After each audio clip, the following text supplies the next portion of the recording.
Hey everyone, welcome back to Twinges 英会話。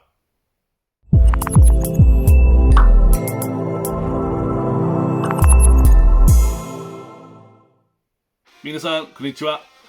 Twinges 英会話です。Welcome back。で、今日のワンポイントレッスンは Sleep in vs oversleep。まあ日本語というは、sleep in はただの寝る。で、oversleep 日本語というは寝坊。で、まあ、いつもより長く寝るけど、どっちも、sleep in と oversleep 意味あるけど、使い方というか、ニュアンスはちょっとだけ、違うね。はい、じゃあ、sleep in からいきましょう。まあ、さっき言ったけど、いつもより長く寝るつもりだったは sleep in。そう、自分で plan であるよね。仕事の間から、まあ、もうちょっと長く寝る。それ分かったで sleep in。例えば、I'm going to sleep in this weekend. I'm so tired. 週末はちょっと寝ます。とっても疲れただから。で、もう一つ。I slept in today. I usually wake up at 6, but I had the day off.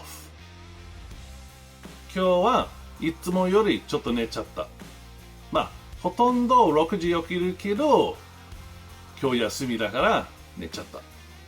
で、oversleep あれは、日本語寝坊あれ間違った長く寝ちゃったよね。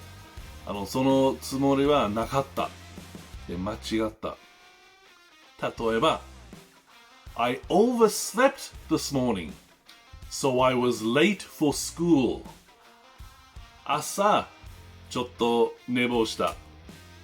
だから、学校に送りました。はい。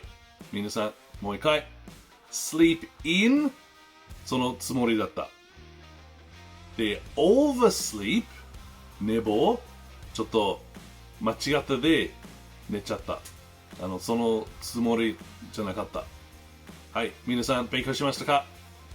はい、よかった。みんなからの提案待ってます。質問何でもいいけど、下でコメントください。